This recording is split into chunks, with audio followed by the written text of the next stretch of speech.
സകല പ്രതാപ ഐശ്വര്യങ്ങളോടെയും വാണിരുന്ന ദേവന്മാർ ഇപ്പോഴിതാ ജരാനര ബാധിച്ച വൃദ്ധരായിരിക്കുന്നു.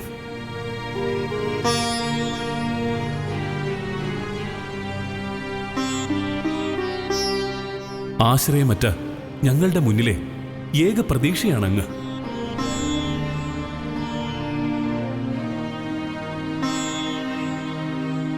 കർമ്മഫലത്തിൽ നിന്ന് രക്ഷ നേടാൻ സാക്ഷാൽ ഈശ്വരന്മാർക്ക് പോലും കഴിയില്ല എന്നതിൻ്റെ പ്രത്യക്ഷ സത്യങ്ങളാണ് നിങ്ങൾ. തെറ്റു ചെയ്യുന്നവർക്ക് ശിക്ഷ ലഭിക്കുക എന്നത് സ്വാഭാവികം മാത്രമാണ് ദേവാധിപ. ദേവേന്ദ്രൻ ചെയ്ത തെറ്റിന് ദേവവൃന്ദങ്ങളും ശിക്ഷിക്കപ്പെടണോ ഭഗവാനെ? ദേവേന്ദ്രൻ ദേവന്മാരുടെ രാജൻ കൂടിയല്ലേ?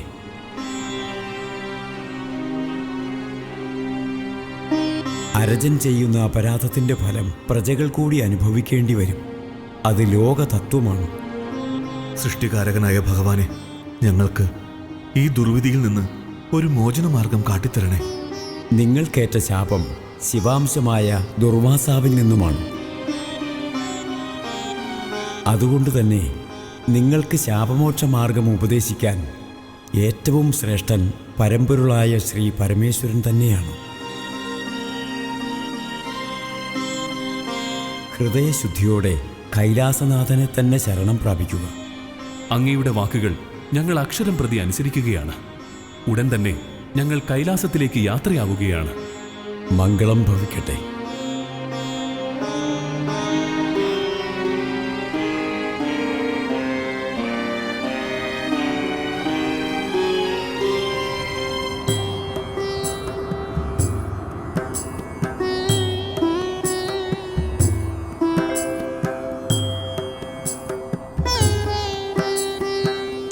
ദേവേന്ദ്ര, ദേവന്മാരെ, നിങ്ങളുടെ പരിദേവനം നാം മനസ്സിലാക്കുന്നു.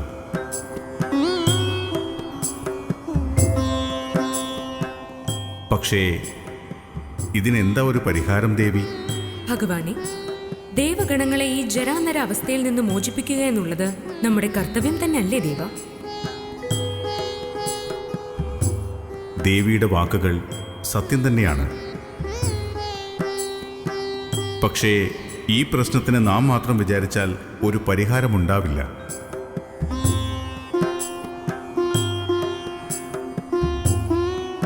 ഭക്തവത്സലനായ സർവേശ്വര, എല്ലാം അറിയുന്നവനല്ലേ അങ്ങ്? അറിയാതെ ചെയ്തു പോയ അപരാധത്തിനുള്ള ശിക്ഷ ആവോളം അനുഭവിച്ച് ക്ഷീണിതരായിരിക്കുന്നു ഞങ്ങൾ.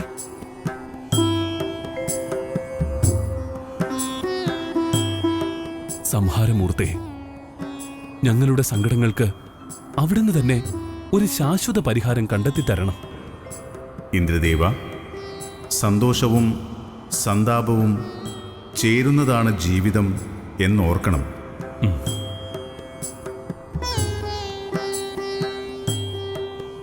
സുഖത്തിൽ അധിക സന്തോഷവും ദുഃഖത്തിൽ അധിക തളർച്ചയുമരുത്. നിങ്ങളുടെ പ്രവൃത്തിയുടെ ഫലമായി നേടിയ കർമ്മഫലങ്ങളാണ് നിങ്ങളിപ്പോൾ അനുഭവിക്കുന്നത്.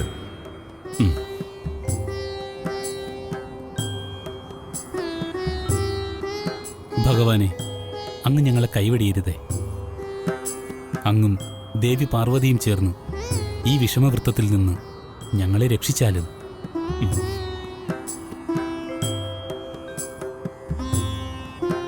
അഹം എന്ന ഭാവം ആരിൽ ജനിക്കുന്നുവോ അത് അവരിലുള്ള സത്ചിന്തകളെയും സത് മനോഭാവത്തെയും നശിപ്പിക്കും.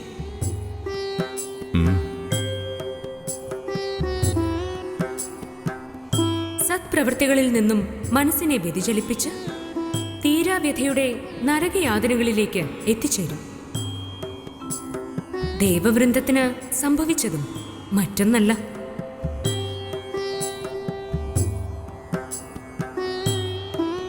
ആർഭാടപ്രിയരായതുകൊണ്ടാണ് അപ്രതീക്ഷിതമായി വന്നു ഭവിച്ച ജരാനരകൾ നിങ്ങൾക്ക് ഏറെ വ്യഥകൾ നൽകുന്നത്. ദേവി മഹേശ്വരി, അവിവേകത്തിനുള്ള ശിക്ഷ ഞങ്ങൾ ഏറെ അനുഭവിച്ചു കഴിഞ്ഞു. ഭഗവാനെ, ജ്ഞാനമൂർത്തിയായ സച്ചിദാനന്ദ സ്വരൂപ, ഞങ്ങൾക്ക് ഈ ദുരിതപർവത്തിൽ നിന്നും മോക്ഷം തരണേ. വായുദേവ, ഇപ്പോൾ നിങ്ങൾ ആവശ്യപ്പെട്ട കാര്യം നിവർത്തിച്ചു തരിക ദുഷ്കരമാണ്. ഭഗവാനെ, സർവവ്യാപിയും മഹാദേവനുമായ അങ്ങ് ഞങ്ങളെ കൈയൊഴിഞ്ഞാൽ പിന്നെ ആരാണ് ഞങ്ങൾക്ക് തുണയുണ്ടാവുക?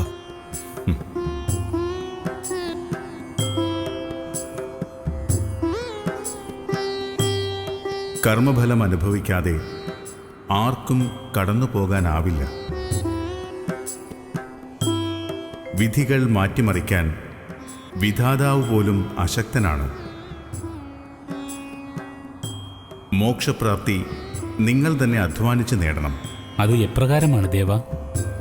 അഗ്നിദേവ, മോക്ഷമാർഗം ആരായാൻ നിങ്ങൾ സാക്ഷാൽ വൈകുണ്ഠവാസിയായ ശ്രീ മഹാവിഷ്ണുവിനെ തന്നെ അഭയം പ്രാപിക്കുക.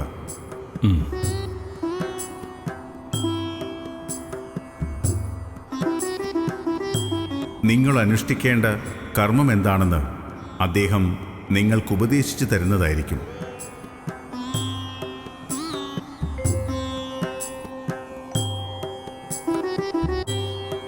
നിങ്ങളുടെ കർമ്മവീഥിയിൽ യഥാസമയം നാമും വന്നു ചേരുന്നതാണ്.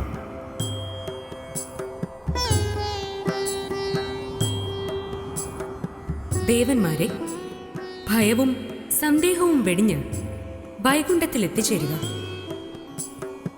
അവിടെ പാലാഴിയിൽ അനന്തനുമേൽ പള്ളി കൊള്ളുന്ന സ്ഥിതി പരിപാലകനായ ഭഗവാൻ ഹരിയെ തന്നെ അഭയം പ്രാപിക്കുക. അദ്ദേഹത്തിന് മാത്രമേ നിങ്ങളുടെ ഇപ്പോഴത്തെ ഈ വ്യഥയ്ക്ക് പരിഹാരം കാണാൻ കഴിയൂ.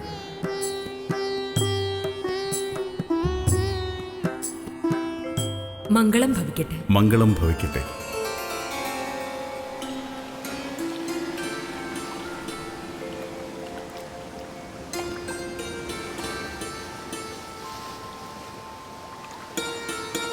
അല്ലയോ ഇന്ദ്രദേവ, അങ്ങ് വ്യസനിക്കേണ്ട. ദേവകുലത്തിന് ഇങ്ങനൊരു ദുർവിധി വന്നു ചേരാൻ അങ്ങൊരു ഹേതുവായി എന്നു മാത്രം. ഭഗവാനെ, ശാപമോക്ഷത്തിനായി ബ്രഹ്മദേവനെയും കൈലാസനാഥനെയും ഞങ്ങൾ ശരണം പ്രാപിച്ചു.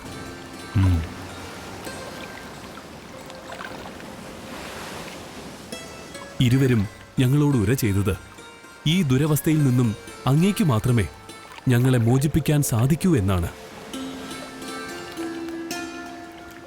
വൈകുണ്ഠവാസ, ഞങ്ങളിൽ കരുണ ചൊരിയണം, മുക്തിമാർഗം ഉപദേശിക്കണം.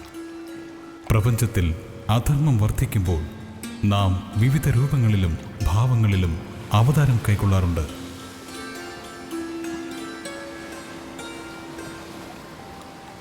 ഇപ്പോൾ നിങ്ങൾക്ക് വന്നു ഭവിച്ച ഈ മഹർഷി ശാപം നമുക്ക് കൂർമാവതാരം കൈക്കൊള്ളാനുള്ള കാരണം കൂടിയാണ്. ഇന്ദ്രദേവ, ഇപ്പോൾ നിങ്ങൾക്ക് ശാപമോക്ഷത്തിനുള്ള സമയം സംജാതമായിരിക്കുന്നു. അച്യുത, അതെപ്രകാരം സാധ്യമാകും? നിങ്ങൾക്ക് ബാധിച്ച ഈ ജരാനരകൾ ഒഴിഞ്ഞ് നിങ്ങൾക്ക് ശാപമോക്ഷം പ്രാപ്തമാകാൻ പാലാഴി കടഞ്ഞ് അമൃത് ഭക്ഷിക്കുക. പാലാഴി മത്തനം, അനന്തമായ പാലാഴിയെ കടഞ്ഞെടുക്കുക, അതെങ്ങനെ സാധ്യമാകും അച്യുത? ഈ വാർദ്ധക്യത്തിൽ നിന്നും ഒരു മോചനം അത് വേണമോ? എങ്കിൽ പാലാഴി മഥനം സാധ്യമായേ തീരൂ. ജരാനര ബാധിച്ച് കായബലം കുറഞ്ഞ ഈ അവസ്ഥയിൽ നമുക്കൊരിക്കലും പാലാഴി മഥനം സാധ്യമാകുമെന്ന് തോന്നുന്നില്ല. അചിന്തനീയം. വാർദ്ധക്യം നിങ്ങളുടെ ശരീരത്തിനെ ബാധിച്ചിട്ടുള്ളൂ. ചിന്തയും ബുദ്ധിയും അതിപ്പോഴും യൗവനാവസ്ഥയിൽ തന്നെയാണ്.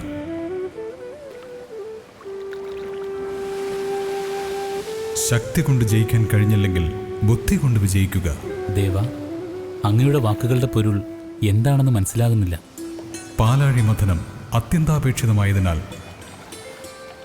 ദേവശക്തികൾക്കൊപ്പം ബാഹ്യശക്തികളെ കൂടി സമം ചേർക്കുക. ദേവശക്തികൾക്കൊപ്പം ചേർക്കാൻ കഴിയുന്ന ബാഹ്യശക്തികളായി ആരുണ്ട് ഈ ത്രിഭുവനത്തിൽ? ഒരു ശത്രുവിനെ ജയിക്കുവാൻ മറ്റൊരു ശക്തിയെ കൂട്ടുപിടിക്കുക. ഇത് യുദ്ധതന്ത്രം. ഇപ്പോൾ ദേവന്മാരുടെ ശത്രു ഈ വാർദ്ധക്യമാണ്. അതിനെ ഹനിക്കാൻ ദേവകുലത്തിന്റെ ആജന്മ വൈരികളായ അസുരകുലത്തിനെ ഒപ്പം കൂട്ടുക.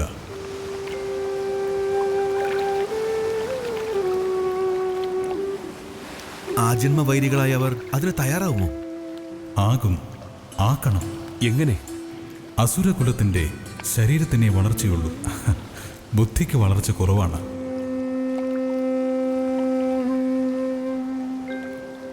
ആ കുറവ്, അതാണ് ദേവന്മാർ മുതലാക്കേണ്ടത്. ദേവശത്രുക്കളായ അസുരന്മാരോട് ഞങ്ങൾ ദേവന്മാർ ഇക്കാര്യം ഉണർത്തിച്ചാൽ അവരത് അംഗീകരിക്കുമോ? ഒരിക്കലുമില്ല. അസുരന്മാരുമായി സന്ധി സംഭാഷണത്തിന് നിങ്ങൾക്കോ നമുക്കോ സാധ്യമല്ല.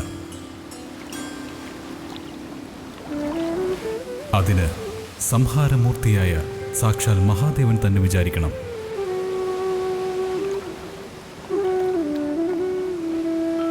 ഈശ്വരനായ മഹാദേവൻ ദേവകൾക്കായി അസുരന്മാരോട് സംസാരിക്കും.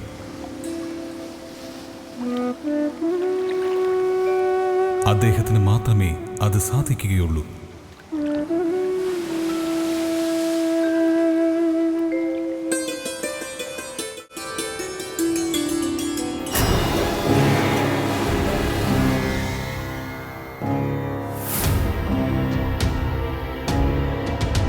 കൊള്ളാം ദേവേന്ദ്ര, നന്നായിരിക്കുന്നു.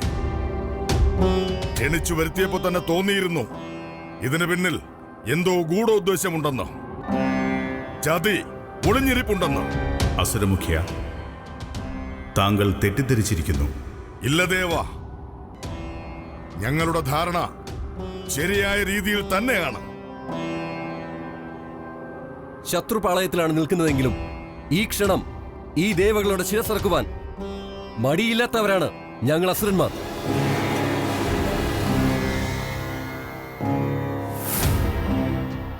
ഒരു യുദ്ധത്തിനു വേണ്ടിയല്ലല്ലോ അസുരകുലത്തിനെ നാം ഇങ്ങോട്ട് ക്ഷണിച്ചത്.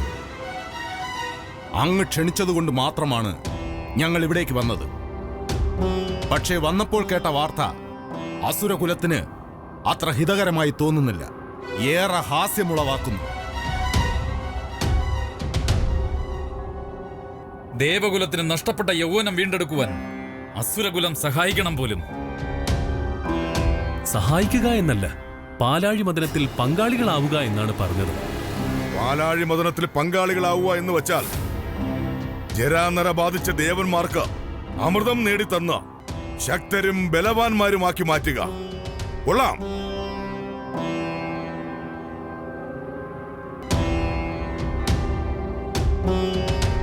ചുരുക്കി പറഞ്ഞാൽ അസുരകുലത്തിന് അന്ത്യം കുറിക്കുവാനുള്ള ഔഷധം അസുരന്മാര് തന്നെ നേടിത്തരണം. നന്നായിട്ടുണ്ട്. ദേവബുദ്ധി പ്രശംസനീയം തന്നെ.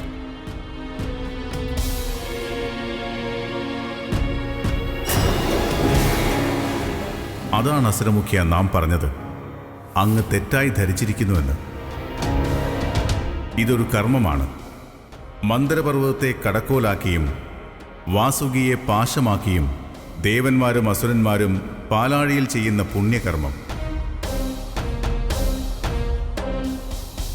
പാലാഴി മഥന കർമ്മഫലം ഇരു കൂട്ടർക്കും ഐശ്വര്യദായകം തന്നെയായിരിക്കും. പാലാഴി കടഞ്ഞാൽ അമൃത ലഭിക്കും. അമൃത ലഭിച്ചാൽ ദേവന്മാർക്ക് നിത്യ യൗവനവും അമരത്വവും ലഭിക്കും. അസുരന്മാർക്ക് എന്താണ് നേട്ടം ദേവ? അമൃത അസുരന്മാർക്കും പങ്കുവയ്ക്കും. ദേവ, അപ്പോൾ അസുരന്മാർക്കും യൗവനവും ആരോഗ്യവും ലഭിക്കില്ലേ?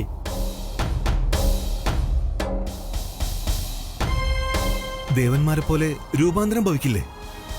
ഈ രൂപമൊക്കെ മാറിക്കിട്ടുമെങ്കിൽ അമൃത് നല്ലത് തന്നെയാണ്. നിങ്ങളും ദേവന്മാരെ പോലെ ആകുമെങ്കിൽ സന്തോഷിക്കാൻ മറ്റെന്ത് വേണം? ഇപ്പോൾ ദേവന്മാരെക്കാൾ ശക്തി മാത്രമേ നമുക്കുള്ളൂ. സൗന്ദര്യം കുറവാണ്. അമൃതം ഭക്ഷിച്ചാൽ ശക്തിയും സൗന്ദര്യവും വർദ്ധിക്കും. അപ്പോഴും കേമന്മാർ നമ്മൾ തന്നെ. ഈ ദേവന്മാരെ നമുക്ക് എളുപ്പം പരാജയപ്പെടുത്താം. പിന്നെ ദേവലോകത്തുള്ളതെല്ലാം നമുക്ക് സ്വന്തം.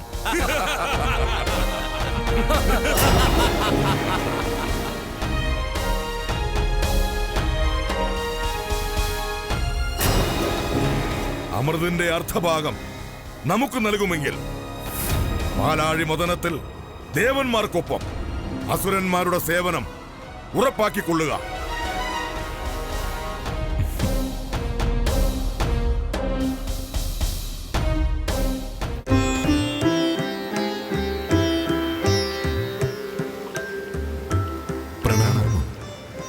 പ്രണാമം ദേവപ്രമുഖരെ. ഭഗവാനെ, അങ്ങയുടെ ഉപദേശമനുസരിച്ച് ഞങ്ങൾ കൈലാസനാഥനെ കാണുകയും ഭഗവാന്റെ സാന്നിധ്യത്തിൽ ദൈത്യരുമായി പാലാഴി മദനത്തിനായി സന്ധി ചെയ്യുകയും ചെയ്തു.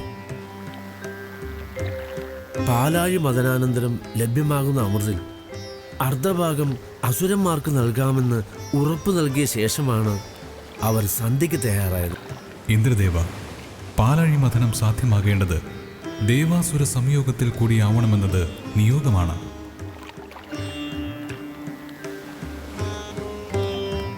പാലാഴി മഥനത്തിന്റെ ഉദ്ദേശ്യം ദേവവൃന്ദങ്ങൾക്ക് ദർശനാകർഷണീയത വർദ്ധിപ്പിക്കുക എന്നതു മാത്രമല്ല,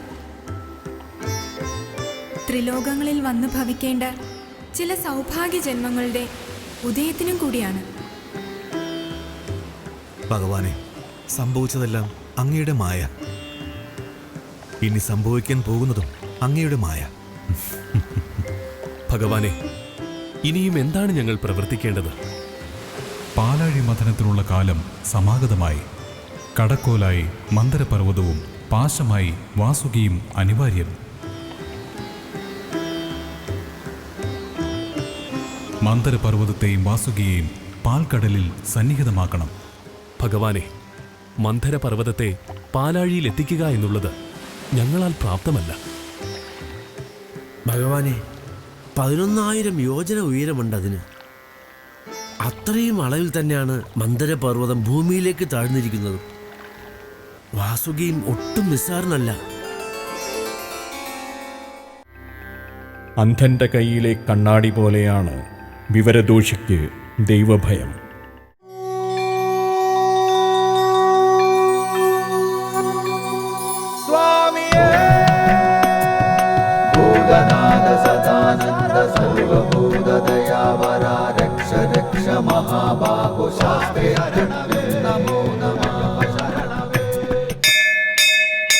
ലോകവീരം മഹാപൂജ്യം സർവരക്ഷാകരം വിഭും പാർവതീ ഹൃദയാനന്ദോ ശാസ്താരം പ്രണമാമ്യഹം.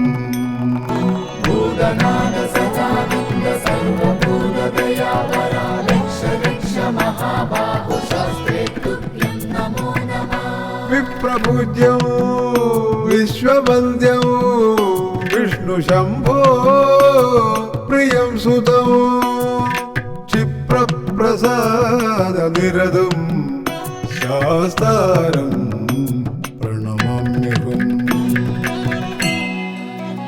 മത്തമാതംഗഗമനം കാരുണ്യാമൃതപൂരിതം മത്തമാതംഗഗമനം കാരുണ്യാമൃതപൂരിതം സർവവിഗ്രഹരം ദേവം ശാസ്താരം പ്രണമാമ്യഹം. ഭൂതനാഥ സദാനന്ദ സർവഭൂതദയാവര രക്ഷ രക്ഷ മഹാബാഹു ശാസ്ത്രേ തുഭ്യം നമോ നമഃ. അസ്മത്കുലേശ്വരം ദേവം അസ്മത് ശത്രു വിനാശനം അസ്മദിഷ്ട പദാതാരോ ശാസ്താരം പ്രണമാമ്യഹം. പാണ്ഡേശവം ശതിലകം കേരളേ കേളി വിഗ്രഹം ആർത്തത്രാണവരം ദേവം ശാസ്താരം പ്രണമാമ്യഹം. ഹരിവരാസനം സ്വാമി വിശ്വമോഹനം ഹരിതീശ്വരം സ്വാമി ആരാധ്യ പാദുകം ഹരിവിമർദ്ദനം സ്വാമി നിത്യനർത്തനം ഹരിഹരാത്മജം സ്വാമി ദേവമാശ്രയേ. പഞ്ചാത്രീശ്വരമംഗളം ഹരിഹര പ്രേമകൃതേ മംഗളം പിഞ്ചാലങ്കൃതമംഗളം പ്രണമതാം ചിന്താമണൈ മംഗളം പഞ്ചസധ്വജമംഗളം ത്രിജഗതാമാധ്യപ്രഭോ മംഗളം പഞ്ചസ്തോപമംഗളം